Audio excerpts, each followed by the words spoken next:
आइए प्रारंभ करते हैं। एक नया टॉपिक है विजय नगर साम्राज्य। विजयनगर साम्राज्य। विजयनगर का शाब्दिक अर्थ होता है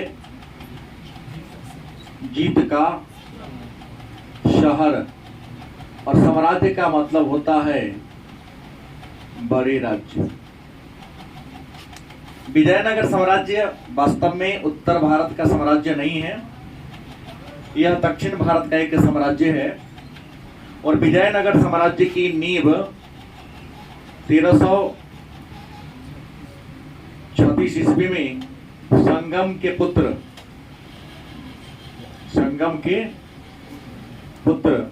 हरिहर व बुक्का ने किया था। संगम पहले तो बारंगल वंश के साम्राज्य में ये दोनों भाई ने काम किया था। बारंगल के बाद काकतीय वंश के राजाओं के दरबार में आ गया, उनके सामंत के रूप में काम किया प्रतापरुद्र के दरबार में।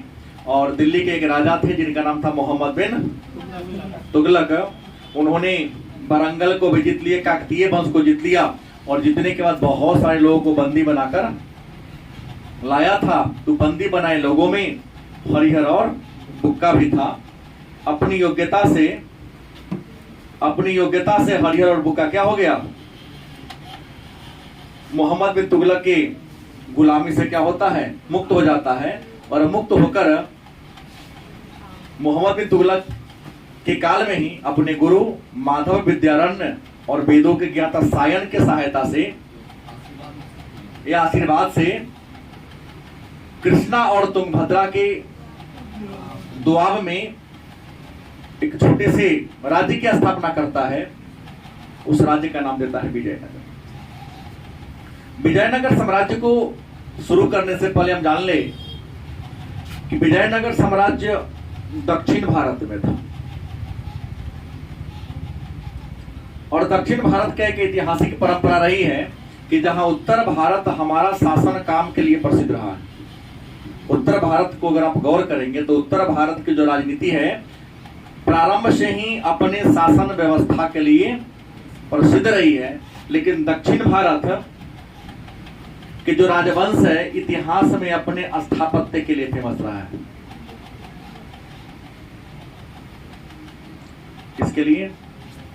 क्योंकि दक्षिण भारत के जो भी राजा हुए उन्होंने सत्ता प्राप्त करने के बाद क्या किया, तो सत्ता प्राप्त करने के बाद दक्षिण भारत के राजाओं ने अपने विभिन्न युद्ध के विजय के उपलक्ष्य में, विभिन्न समारोह के उपलक्ष्य में बड़े बड़े भवन बनवाए, बड़े बड़े मंदिर बनवाए। उस मंदिर में प्रवेश करने के लिए ऊंचे ऊंचे प्रवेश द्वार जिसको गोपुरम कहा जाता है, मतलब गोपुरम का निर्माण कराया। गोपुरम कई बार तो मंदिर के शिखर से भी ऊंचा हुआ करता था। राजाओं का मानना था कि गोपुरम जितना ऊंचा होगा हमारी प्रसिद्धि, हमारी ख्याति उतना ही ज्यादा होगा। कुछ विद्वान कह देते हैं कि मंदिर को ढकने के लिए गोपुरम बनाया जाता था, लेकिन अधिकांश विद्वान इस बात का विरोध करते हैं। जब मंदिर को ढकना ही था गोपुरम से तो मंदिर बनाया क्या हो, मंदिर बनाता ही नहीं, पहले ही छोटा बना देता। सीधा है कि गोपुरम मंदिर के प्रवेश द्वार को कहते हैं और गोपुरम इसलिए बनते थे, गोपुरम को ऊंचा इसलिए बनाया जाता था कि गोपुरम जितना ऊंचा होगा राजा की प्रसिद्धि, राजा की ख्याति, राजा का नाम उतना ही ज्यादा क्या होगा, ऊंचा होगा। तो दक्षिण भारत की जो राजनीति है प्राचीन काल से ही अपने स्थापत्य कला के लिए क्या है, फेमस रहा है। और आपको मैं बताया हूं दक्षिण भारत में एक अलग संस्कृति थी। दक्षिण भारत में एक अलग संस्कृति थी, मैं आपको पढ़ा चुका हूं। दक्षिण भारत की संस्कृति का नाम था संगम संस्कृति। क्या नाम था? और संगम का मतलब क्या होता है शायद आपको पता होगा। संगम का मतलब इन्हें मुझे का मिला जुला। यहां संगम का मतलब था विद्वानों की सभा। हमने कहा पल्लव वंश के राजाओं ने खास करके अधिक योगदान दिया था। पल्लव वंश के राजाओं ने विद्वानों का अपने दरबार में संरक्षण प्रदान किया और संरक्षण प्रदान करके उन विद्वानों के डिबेट कराकर, वार्तालाप कराकर कई पुस्तकों का निर्माण कराया। तो पुस्तकों को निर्माण कराने के लिए, अपनी संस्कृति को आगे बढ़ाने के लिए विद्वानों की गोष्ठी का आयोजन किया था। उसको संगम संस्कृति के नाम से जाना गया। और संगम कितने बार हुए हैं? 4 बार हुए हैं। पहला संगम का कोई प्रमाण नहीं है, लेकिन बाद के जो संगम हुए अलग अलग शहरों में, कोई ना कोई उसका पुस्तक उपलब्ध है, जो दक्षिण भारत की संस्कृति के बारे में हमको बहुत ज्यादा क्या करता है, जानकारी देता है। संगम संस्कृति दक्षिण भारत की सबसे प्राचीन संस्कृति है। संगम संस्कृति के पतन के बाद दक्षिण भारत में ही एक और राष्ट्रकूट प्लस चोल प्लस चेर। तो संगम संस्कृति के पतन के बाद दक्षिण भारत में राष्ट्रकूट, चोल, चेर और पल्लव होगा। और पल्लव वंश के राजाओं ने एक नई संस्कृति को आगे बढ़ाने का काम किया। और नई संस्कृति में क्या था, तो मंदिर बनाने पर इन लोगों ने ज्यादा फोकस किया था। क्या करने पर? दक्षिण भारत में जो भी बड़े बड़े मंदिर बने हैं संगम संस्कृति के बाद बने। और संगम संस्कृति के बाद उन मंदिर के निर्माण करने वाले राजवंशों का नाम है राष्ट्रकूट राजवंश, चोल राजवंश, चेर राजवंश और पल्लव राजवंश। मतलब इस 4 राजवंशों के शासनकाल में दक्षिण भारत की जो संस्कृति थी, खास करके स्थापत्य कला की संस्कृति, वह चरमोत्कर्ष पर पहुंच गई थी। लेकिन दक्षिण भारत में 2 नदियां थी, नाम है कृष्णा व तुंगभद्रा। दक्षिण भारत में 2 नदी थी, नाम क्या था? कृष्णा और तुंगभद्रा। और आप सारे को पता है कि 2 नदियों के बीच के भूमि को दोआब कहते हैं। 2 नदियों के बीच के भूमि को दोआब कहते हैं। और कृष्णा और तुंगभद्रा के बीच के दोआब का नाम था रायचूर का दोआब। क्या नाम था? रायचूर का दोआब। कृष्णा और तुंगभद्रा नदी के बीच का जो भूभाग है उसका नाम क्या पड़ा? रायचूर का दोआब नाम पड़ा। इस रायचूर के दोआब पर अधिकार करने के लिए बार बार संघर्ष होते थे, क्योंकि जो दोआब होता है ना, वह 2 नदियों के बीच का भूमि होता है। और दोआब की जो मिट्टी होती है, दोआब का जो जमीन होता है, बहुत ज्यादा उपजाऊ होता है। सहमत है आप लोग? तो कृष्णा और तुंगभद्रा के बीच का भूभाग का नाम था रायचूर का दोआब। और रायचूर के दोआब पर अधिकार करने के लिए प्रारंभ से ही राष्ट्रकूट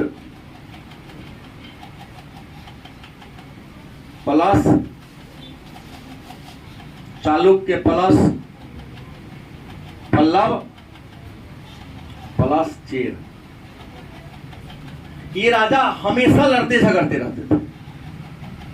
कभी राष्ट्रकूट का रायचूर के द्वार पर अधिकार हो जाता, तो कभी चालुक्य का, तो कभी पल्लव का, तो कभी चेर का। हमेशा संघर्ष होते रहते थे। यह संघर्ष तब तक इन राजवंशों ने लड़ा जब तक इनका राजवंश अस्तित्व में रहा। लेकिन 1336 ईस्वी के बाद राष्ट्रकूट, चालुक्य, पल्लव और चेर का प्रभुत्व क्या हो गया? कम गया, दब गया। दबने के पीछे रीजन ये था कि 1336 ईस्वी से पहले दक्षिण भारत के राजनीति में हस्तक्षेप करने वाला दिल्ली सल्तनत का एक राजा थे, जिस राजा का नाम था, मैं नाम नहीं कहूंगा, आप लोगों को नाम कहना है, जिन्होंने हुलिया लिखने की परंपरा शुरू की, घोड़ा दागने की परंपरा शुरू की, अलाउद्दीन खिलजी। दक्षिण भारत की राजनीति में हस्तक्षेप करने वाला दिल्ली सल्तनत का या उत्तर भारत का पहला राजा, जिनका नाम क्या है? अलाउद्दीन। सर, उनसे पहले जो थे फिरोज शाह खिलजी, उन्हीं ने तो अलाउद्दीन खिलजी को पहली बार भेजा था। भेजा अलग बात है, वो अपने गए नहीं ना। क्या जी, नाम इन्हीं का आता है। फिरोज शाह नहीं, जलालुद्दीन फिरोज खिलजी नाम था। वो तो बहुत कम अवधि के लिए राजा बने 1290 से 1296। उनका तो शासनकाल विद्रोह को दबाने में ही ये हो गया। उन्होंने तो अपना सारा दायित्व दे दिया था अलाउद्दीन खिलजी पर ही, शायद पढ़ाया हूं। ये तो छल से दक्षिण भारत में गए, इतना लूटा कि मन में क्या आ गया, लालच आ गया। हालांकि जानता था कि उत्तराधिकारी मैं ही बनूंगा, लेकिन फिर भी छल से मतलब विश्वासघात करते हुए अपने चाचा की या ससुर की क्या कर दिया, हत्या करके सत्ता को प्राप्त कर लिया। फिर बातें जो हो मेरा कहना ये है कि अलाउद्दीन खिलजी उत्तर भारत का पहला राजा था, दिल्ली का पहला राजा था जिन्होंने दक्षिण भारत की राजनीति में क्या क्या हस्तक्षेप किया। और हस्तक्षेप किया तो पूरे दक्षिण भारत को ही जीत लिया। छोटा मोटा गिनती छोड़ दो, जो भी बड़े बड़े उस समय के रियासत थे सारे रियासत को जीत लिए। तो इसका मतलब रायचूर के द्वार पर भी कब्जा कर लिया। तो रायचूर के द्वार पर जब इनका कब्जा हो गया तो राजपूत, चालुक्य, पल्लव और चेर के बीच चलने वाला संघर्ष क्या हो गया, रुक गया। लेकिन एक बात मैं बता दूं, अलाउद्दीन खिलजी के मर जाने के बाद पुनः जो राज थे आपस में आजाद हो गए। क्योंकि जब तक के अंदर कोई राज किसी के नियंत्रण में तब तक रहता है जब तक केंद्रीय शक्ति स्ट्रॉन्ग होती है। जैसे ही केंद्रीय शक्ति कमजोर होती है उसके हाथ से राज्य क्या होते हैं, निकलना प्रारंभ हो जाता है। सत्य बात है। तो हाथ से राज्य उसका निकलना क्या हो गया, शुरू हो जाता है। और अलाउद्दीन खिलजी के बाद एक और नया राजा आए। उस नया राजा का नाम था मोहम्मद बिन तुगलक। तुगलक वंश का राजा था। अलाउद्दीन खिलजी के बाद दक्षिण भारत की राजनीति में हस्तक्षेप करने वाला या दक्षिण भारत में सैन्य अभियान को चलाने वाला राजा मोहम्मद बिन तुगलक थे। इन्होंने भी वारंगल में यादव वंश था, कर्नाटक वगैरह में जो कलचुरी था, जो राजवंश था, सबको क्या कर लिया था, जीत कर दिल्ली में मिला लिया था। इसी क्रम में रायचूर के द्वार को भी क्या कर लिए थे, जीत लिए थे। और कलचुरी और वारंगल को जीत कर वहां से बहुत सारे लोगों को बंदी बनाकर लाए थे। उस बंदी बनाए गए लोगों में हरिहर और रियल में संगम के 5 को बेटा था। संगम में बेटा कितना था, वो 5 में दोनों बड़का था, बड़ा होनहार था। इनको बंदी बनाकर मोहम्मद बिन तुगलक कहां ले आया, दिल्ली लाया। और दिल्ली लाकर ये रियल में दोनों हिंदू था, मोहम्मद बिन तुगलक ने इसे क्या बना दिया था, मुसलमान बना दिया था। अपनी योग्यता, उन दोनों की योग्यता से मोहम्मद बिन तुगलक ने हरिहर और बुक्का को क्या कर दिया, मुक्त कर दिया, फ्री कर दिया। और फ्री करके जब ये लोग अपने दक्षिण भारत में आ रहे थे तो आने के क्रम में वही रायचूर के द्वार में सैन्य टुकड़ी की सहायता से कुछ भूभाग को क्या कर लिया, जीत लिया। तो जीतने के बाद इनके जो गुरु थे माधव विद्यारण्य, इनको पुनः शुद्ध करने का काम किया था। मुसलमान से पुनः क्या बना दिया, हिंदू बना दिया। और हिंदू बनाने के बाद पवित्र करके हरिहर और बुक्का ने उस क्षेत्र को जीतकर एक नए राज्य की स्थापना किया। उस नए राज्य का नाम है विजयनगर। और विजयनगर शहर के बीच में एक देवी है, उस देवी का नाम है पंपा देवी। क्या नाम है, इसी पंपा देवी के नाम पर विजयनगर साम्राज्य की राजधानी पड़ा गया हम्पी। इस बार पूछा गया प्रश्न है कि हम्पी का नामकरण किसके नाम पर हुआ है, तो याद होगा पंपा देवी के नाम पर हुआ है। और विजयनगर साम्राज्य की राजधानी कहाँ थी, हम्पी। और हमारे नोटबंदी के क्रम में एक नया नोट जो निकला है 500 का, शायद 50 रुपया पर, उस पर हम्पी का क्या है, चित्र है, हम्पी का है ना शेष। और बताते ये हम्पी को इतना प्रसिद्ध जगह है कि यूनेस्को के धरोहर सूची में इसे 1989 में शामिल कर लिया गया। हम्पी के यूनेस्को के धरोहर सूची में शामिल कर लिया गया। यूनेस्को संस्कृति को शिक्षा के क्षेत्र में काम करने वाले एक अंतर्राष्ट्रीय संगठन है। हम्पी ऐतिहासिक जगह भी है। ऐतिहासिक जगह इसलिए कि आपने रामायण की कथा को सुना होगा, वास्तविक कथा है। रामायण में एक प्रसंग आता है कि जब सीता का रावण के द्वारा हरण कर लिया जाता है तो सीता की खोज करते करते राम और लक्ष्मण किष्किंधा पहाड़ पहुंचते हैं। किष्किंधा पहुंचने पर उनकी मित्रता वानर राज सुग्रीव से होती है। हनुमान जी के मध्यस्थता में वह सुग्रीव जो किष्किंधा पर्वत पर आता था, उस किष्किंधा पर्वत हम्पी में ही है। इसी किष्किंधा पर्वत पर रहकर सुग्रीव की सहायता से हनुमान के द्वारा श्री राम क्या करते हैं, सीता का पता लगाते हैं कि कहाँ है, लंका में अशोक वाटिका में छुपा के रखा है। तो ये ऐतिहासिक जगह है, इसके बारे में चर्चा आदि कवि वाल्मीकि ने रामायण में भी किया है, गोस्वामी तुलसीदास ने रामचरितमानस में भी किया है कि हम्पी किष्किंधा है, ऐतिहासिक जगह है, धार्मिक के दृष्टिकोण से भी महत्वपूर्ण जगह है, पर्वत अभी भी है ये। तो पंपा देवी के नाम पर हम्पी शहर का क्या किया गया, नामकरण किया गया। और 1336 ईस्वी में हरिहर और बुक्का ने तुंगभद्रा नदी के उत्तर में, किधर, तुंगभद्रा नदी के उत्तर में एक नए साम्राज्य की स्थापना कर लिया। उस नए साम्राज्य का नाम था विजयनगर। गलत सही, विजयनगर साम्राज्य की स्थापना कर लिया। हुआ कि साम्राज्य तो बड़े राज्य को कहते हैं, लेकिन अपने राजवंश का नाम क्या रखे, तो अपने पिताजी के नाम पर एक नए राजवंश की स्थापना कर दिया जिसका नाम संगम वंश। तो हमने कहा विजयनगर 1336 में राजधानी कहाँ है, हम्पी। संस्थापक कौन है, हरिहर व बुक्का।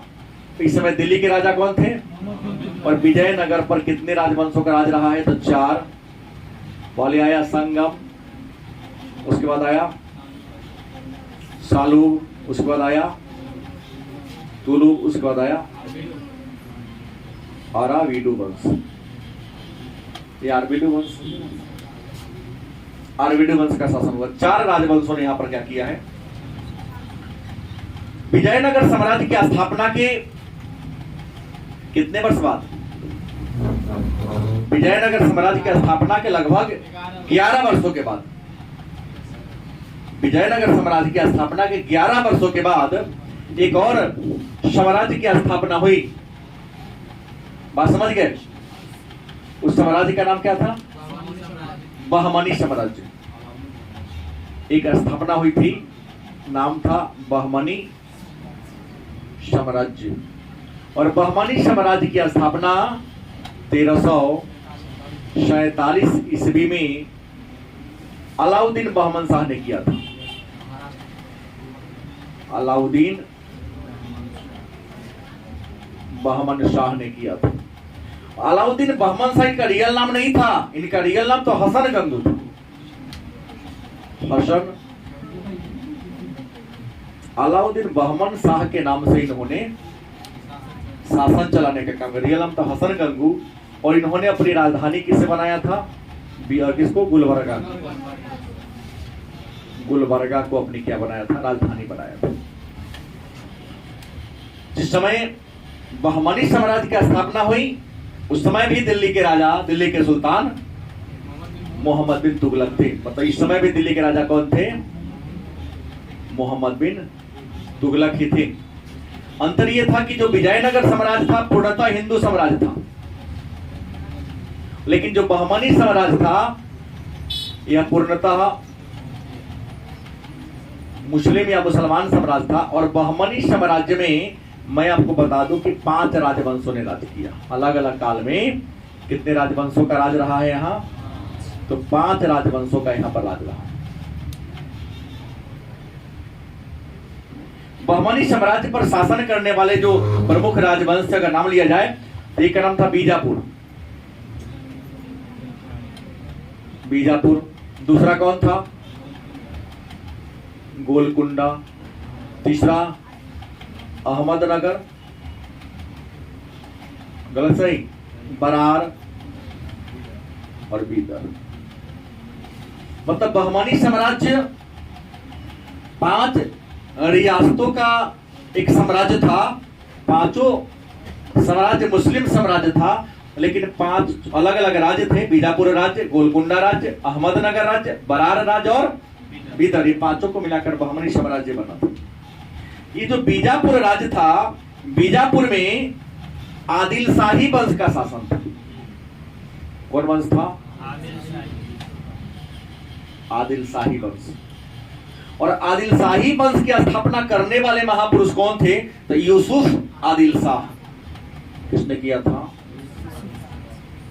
यूसुफ आदिल शाह ने आदिल शाही वंश की स्थापना किया था। और कब किया था? तो 1489 में किया था। 1400। कई बार मिलान करने के लिए आ जाता है प्रश्न। कई बार यूपीएससी के दूसरे बार देखा तो यहाँ तो 5 प्रश्न का उत्तर जानते हैं तो एक प्रश्न आपको नंबर मिलेगा। वहाँ मैचिंग वाला सिस्टम ज्यादा होता है। कौन से कथन सही या गलत? हाँ, इस टाइप के प्रश्न ज्यादा होते हैं, बच्चा यही फंस जाता है। रीजन एंड एसर्शन में, कथन कारण में ये भी दोनों सही यार की व्याख्या, यहाँ पर बच्चा के फंस जाता है। और इस प्रश्न का उत्तर देने के लिए आपको किताब को लाइन बाय लाइन पढ़ना पड़ेगा। जो केवल गाइड से पढ़ जाएंगे, स्टेट क्वेश्चन को, परंपरागत ये जिसको ट्रेडिशनल क्वेश्चन का उसका उत्तर दे पाएगा, थोड़ा घुमाएगा क्या होगा, नहीं चलेगा उससे। दूसरा आता है गोलकुंडा। और गोलकुंडा राज्य की स्थापना करने वाले जो व्यक्ति थे उसका नाम था कुली कुतुब शाह। क्या नाम था? कुली कुतुब शाह। कुली कुतुब शाह। और गोलकुंडा में कुली कुतुब शाह ने किस वंश की स्थापना किया? तो कुतुब शाही वंश, कुतुब शाही वंश था। और गोलकुंडा में कुतुब शाही वंश की स्थापना कुली कुतुब शाह ने कब किया? तो 1512 ईस्वी में किया। तीसरा कौन आता है? अहमदनगर। कौन आता है? अहमदनगर। तो अहमदनगर जो राज्य थे, इसके संस्थापक मलिक अहमद थे। संस्थापक कौन थे? मलिक अहमद अहमदनगर के संस्थापक थे। और अहमदनगर में किस खानदान का राज था? तो खानदान की बात करते निजाम शाही। निजाम शाही। और अहमदनगर में निजाम शाही वंश की स्थापना कब हुई? तो 1490 में हुई थी। आता है कौन? बरार। तो बरार जो राज्य था, इस बरार राज्य की स्थापना फतेह उल्ला इमाद शाह ने किया था। बरार राज्य की स्थापना फतेह उल्ला इमाद शाह ने किया था। और बरार में किस खानदान का राज था? तो बरार में इमाद शाही। कौन था? इमाद शाही राज्य का शासन था।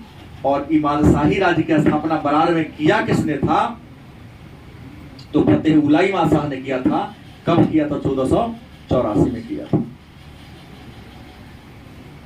अंत में आता है बीदर। तो बीदर राज्य की स्थापना अमीर अली बरीद ने किया था। बीदर राज्य की स्थापना अमीर अली बरीद नामक व्यक्ति ने किया था। और बीदर में किस खानदान का राज था? तो बरीद शाही। बरीद शाही वंश का था। और स्थापना हुआ का था तब 1526 में हुआ था। 1500। तो यहां मैं एक बार और रिपीट आपके सामने करूंगा ताकि परीक्षा के दृष्टिकोण से महत्वपूर्ण होता है, मिलान करने के लिए भी आ जाता है। बीजापुर आदिल शाही, गोलकुंडा कुतुब शाही, अहमदनगर निजाम शाही, बरार इमाद शाही, बीदर बरीद शाही। आसान नाम है। बीदर बरीद शाही, बरार इमाद शाही, अहमदनगर निजाम शाही, गोलकुंडा कुतुब शाही, बीजापुर आदिल शाही। संस्थापक की बात करते हैं तो बीजापुर में यूसुफ आदिल शाह, बीजापुर के संस्थापक, गोलकुंडा के संस्थापक गोलकुंडा के कुली कुतुब शाह, अहमदनगर के कौन है? मलिक अहमद है, बरार के फतेह उल्ला इमाद शाह, बीदर के अमीर अली बरीद। थोड़ा सा कंफ्यूजन नहीं होना चाहिए कि अमीर अली बरीद तब बरीद शाही, इमाद शाही नहीं, अहमदनगर तो यहाँ निजाम शाही, कुली कुतुब शाह तब कुतुब शाही। और यूसुफ आदिल शाह था, आदिल शाही, कुतुब शाही, इमाद शाही, बरीद शाही। केवल अहमदनगर थोड़ा नाम से नहीं मिल रहा है, बाकी तो सब मिल ही रहा है। ऐसे इसको ध्यान से पढ़ा। स्थापना बीजापुर 1489, गोलकुंडा 1512, अहमदनगर 1400, बरार 1484 और बीदर। एक प्रश्न रेहान से है कि 1526 में, भारी है तुम्हारे लिए, मैं जानता हूं इस बात को, कि 1526 में कौन सी घटना घटी थी? बड़े लोग भी हाथ उठा लेंगे कि 1526 ईस्वी में एक महत्वपूर्ण घटना घटी थी, जो मैं अभी कल ही क्लास टॉपिक इंड किया उस टॉपिक को। पानीपत की क्या बोला आपने? पानीपत के मैदान में 3 बार लड़ाई हुआ है। एक 1526 में हुआ है, दूसरा 1556 में हुआ, तीसरा 1761 में हुआ है। तो पानीपत के मैदान में 3 युद्ध हुआ था। इसमें पहला हुआ कि दूसरा हुआ कि तीसरा हुआ? हाँ, प्रथम। Very good. उम्मीद है आप लोगों को मैंने जो बात कहा वह समझ में आया होगा। गलत सही? तो ये बहमनी साम्राज्य और ये विजयनगर साम्राज्य। बहमनी साम्राज्य में 5 राजवंश, 5 राज्य, विजयनगर में 4 राजवंश। तो आपको बता दें, विजयनगर साम्राज्य में संगम वंश का राजा, तीसरा राजा के शासनकाल में हरिहर, बुक्का, फिर हरिहर द्वितीय के शासनकाल में विवाद प्रारंभ हो जाता है। प्रारंभ में विजयनगर बहमनी में कोई विवाद नहीं था, करार नहीं था, लेकिन साम्राज्य विस्तार की आकांक्षा को लेकर, राज्य मेरा बड़ा होगा, वो कहा कि राज्य मेरा बड़ा होगा, साम्राज्य विस्तार के लालसा को लेकर, खास करके रायचूर के द्वाब पर अधिकार करने को लेकर विजयनगर साम्राज्य और बहमनी साम्राज्य में भिड़ंत हो जाती है, टक्कर हो जाती है। रायचूर के द्वाब पर अधिकार करने के लिए इन दोनों को इतना ज्यादा लड़ाई होता है कि विद्वानों ने रायचूर के द्वाब का नाम में बदल दिया। नहीं, नाम बदल के क्या रख दिया? तो नाम बदल के रख दिया दक्कन का, नहीं भाई, युद्ध स्थल।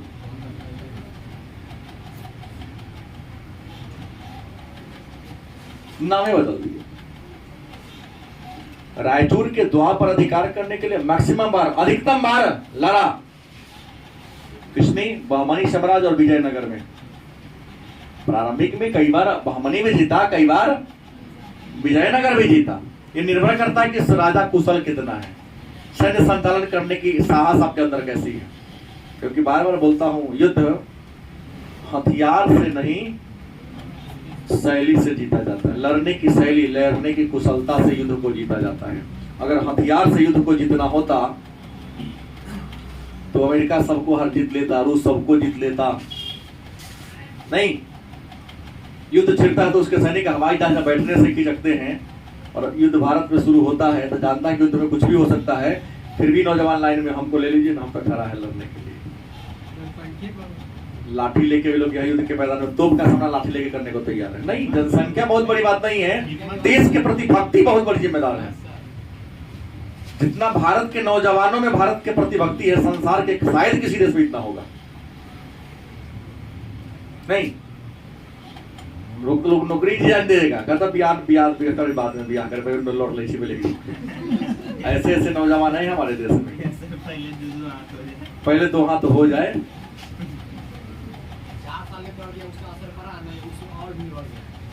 और बढ़ गया है ना, ये अच्छा हुआ। मेरे ख्याल से ये अग्निवीर बहुत अच्छा योजना है सरकार की। सबको इसमें मौका मिल जाएगा। 4 साल के बाद में आप काबिल है तो आप रहिए, नहीं तो आपको पता है जितना ज्वाइनिंग होता था उसका 18% भाग आता था, सीट खाली रह जाता था। परसों ही जवान आया था, आपके पुराने बड़े भाई जो हमारे यहाँ पढ़े थे, कहा क्या छोड़ दीजिए। हमने कहा कि देखिए ना सर, छोटका भैया का भी हो गया, हमको ज्वाइनिंग करा दो। नहीं सर, ज्वाइनिंग जाके कर लेगा तो दूसरा उससे बड़का नौकरी कर निकल गया है, दूसरा CGL में निकल गया है, बढ़िया नौकरी है उससे।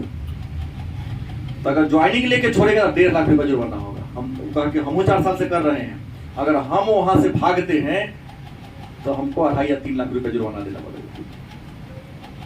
क्योंकि बहुत लोग पहले भागता था, सरकार मजबूर है क्योंकि हमारे ट्रेनिंग पर बहुत ज्यादा खर्च होता है, ट्रेनिंग करके भाग आइएगा, ये कहाँ का न्याय है? हमको उसने कहा, मैं नहीं जानता था इस बात को। भागने पर जितना सरकार का इन्वेस्ट हुआ उतना हमको देना पड़ेगा, तब भागेगी। करता कितना देगा औकात नहीं थे, कहाँ से भागोगे? आपको 4 साल में सरकार ऑफर दी है, मौका खूब फायदा उठाना चाहिए। तो 4 साल में तो खूब बढ़िया से वहाँ ड्यूटी कर लो, जम के तैयारी कर लो, और वहां से निकलो सीधे बैठ जाओ यूपीएससी पर, बीपीएससी पर, लगेगा 10-12 लाख रुपया। हाँ, तुमको कुछ परसेंटेज वहां मिल रहा है, आरक्षण मिल रहा है वहां से आने के बाद। खैर छोड़िए उन बातों को, आज हमको रायचूर के द्वाब को खत्म करना है। तो रायचूर के द्वाब पर अधिकार करने के लिए बहमनी साम्राज्य और विजयनगर में इतना ज्यादा युद्ध हुआ कि विद्वानों ने उसका एक उपनाम दे दिया। रायचूर के द्वाब का उपनाम क्या है? दक्कन का, और दक्षिण के लड़ाई का अखाड़ा। नहीं, कैसे आप लोग भोजन करते फिर भी निकाले कोनो नोटिफिकेशन आता है, मोबाइल लेके हिला डोला शुरू कर देते हैं। वही कहानी यहाँ की थी।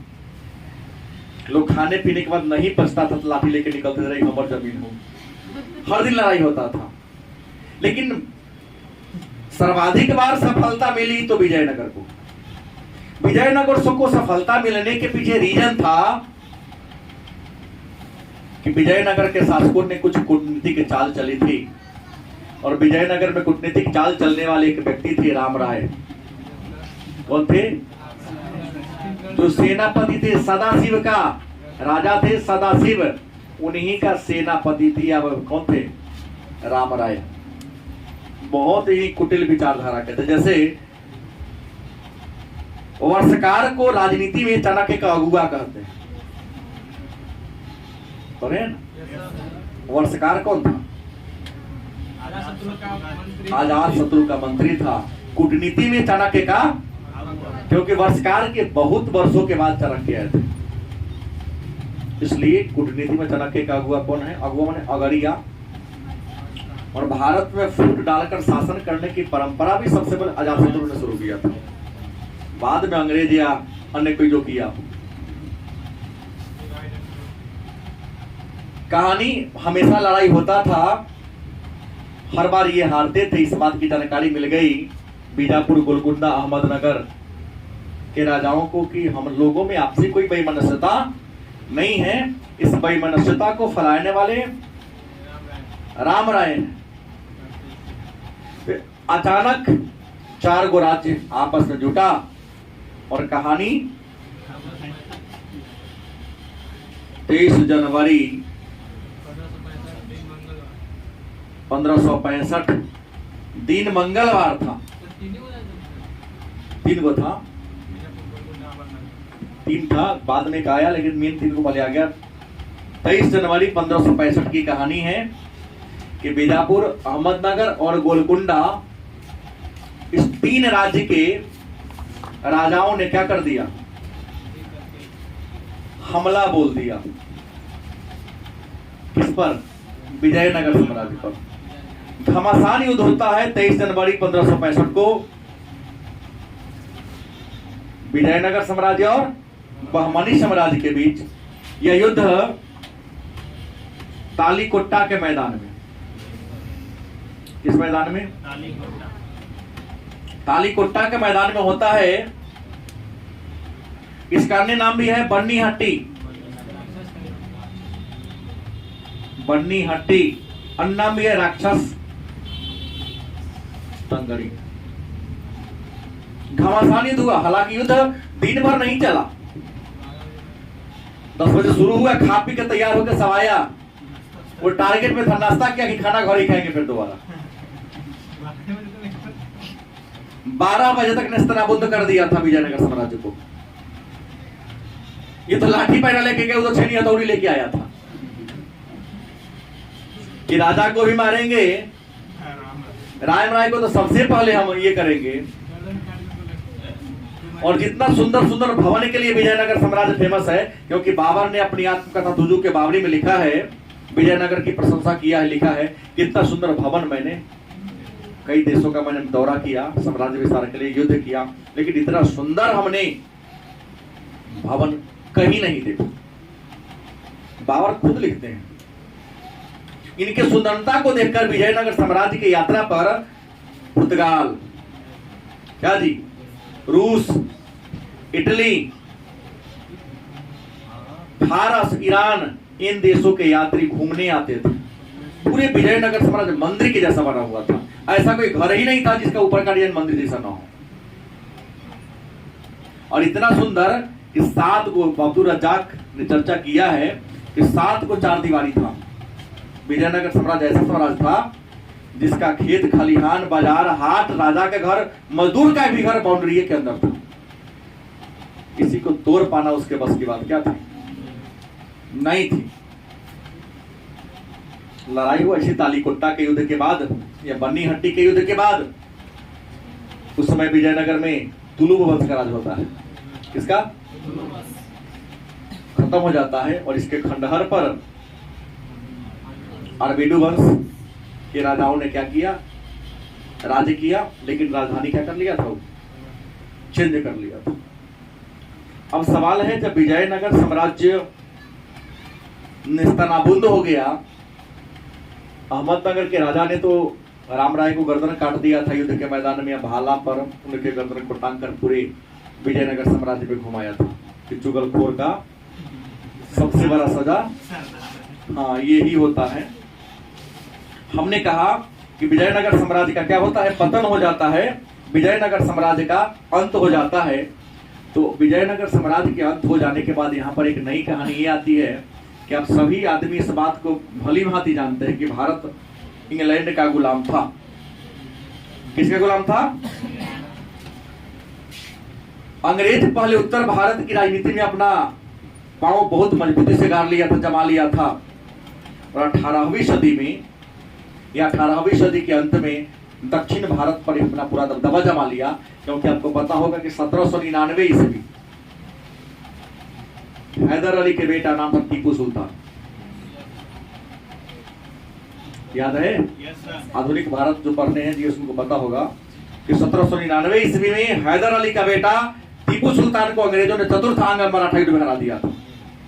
अंग्रेज और मराठों के बीच तीनों को हरा दिया था, चौथा युद्ध में हरा दिया था, हार गया। टीपू सुल्तान ने ईस्ट इंडिया कंपनी के सामने झुका और एक संधि हुई, संधि का नाम श्रीरंगपट्टम की संधि हुई थी। याद होगा? श्रीरंगपट्टम की संधि हुई थी और श्रीरंगपट्टम की संधि के द्वारा इसको विजयनगर को ब्रिटिश ईस्ट इंडिया कंपनी को सौंप दिया। और जैसे ही ईस्ट इंडिया कंपनी के हाथ में गया तो ब्रिटिश ईस्ट इंडिया कंपनी ने किसको? विजयनगर को मद्रास प्रेसिडेंसी में शामिल कर लिया। मद्रास का वर्तमान नाम किस राज्य की राजधानी है? तमिलनाडु राज्य की क्या राजधानी है? तो विजयनगर को मद्रास में क्या कर लेता है? शामिल कर लेता है। कौन शामिल कर लेता है? अंग्रेज ईस्ट इंडिया कंपनी यहां पर क्या कर लेता है? शामिल कर लेता है। चूंकि अंग्रेजों का राज था तो बहुत सारे अंग्रेज यहां घूमने आते थे जो अलग अलग व्यवसाय से जुड़े हुए थे। एक अंग्रेज आते हैं, नाम होता है कॉलिन मैकेंजी। कौन है? कॉलिन मैकेंजी इथारियल में सर्वेयर और भी कई पेशा से जुड़े हुए थे, लेकिन मतलब मुख्य रूप से क्या थे? सर्वेयर, सर्वे करने वाले थे। तो कॉलिन मैकेंजी यहां पर आए और आने के बाद इन्होंने हम्पी के खंडहर का, हम्पी के खंडहर का है कह रहे हैं तो टूट फूट के कथी कहेंगे? खंडहर ही ना कहेंगे। सुंदर रहेगा तो इमारत, टूट गया तो खंडहर। खंडहर का तुंगभद्रा नदी के उत्तर बगल में था। ये पूरा अध्ययन किया, इसका मानचित्र तैयार किया और मानचित्र तैयार करके इंग्लैंड चला गया। उसके बाद एक और विद्वान आया था सिवाइल। कॉलिन मैकेंजी हम्पी के बारे में अध्ययन करने वाला पहला विद्वान था। उसके बाद कौन आए थे? सिवाइल यहां पर घूमने आया। तो इन्होंने यहां का फोटो लिया और इसी के ब्लूप्रिंट पर इसके अवशेष, इसके प्रमाण पर एक पुस्तक लिखा गया। उस पुस्तक का नाम है ए फॉरगेटेन एम्पायर। ए फॉरगेटन एम्पायर। फॉरगेटेन एम्पायर सिबेल के द्वारा लिखा गया है, पुस्तक है। और इसी ए फॉरगेटेन एम्पायर के आधार पर 1990 ईस्वी की कहानी है। 1990 ईस्वी की कहानी है। भारत सरकार ने विजयनगर रिसर्च प्रोजेक्ट की स्थापना किया। विजयनगर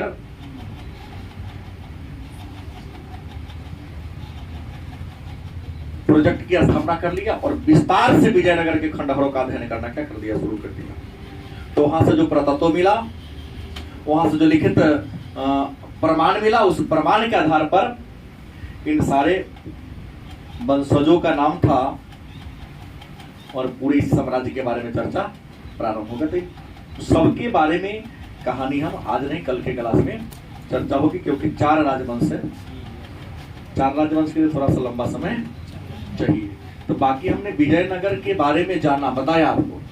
बहमनी साम्राज्य के बारे में जितना आपको पढ़ना था हमने क्या कर दिया, बता दिया। बाकी कल देखते हैं।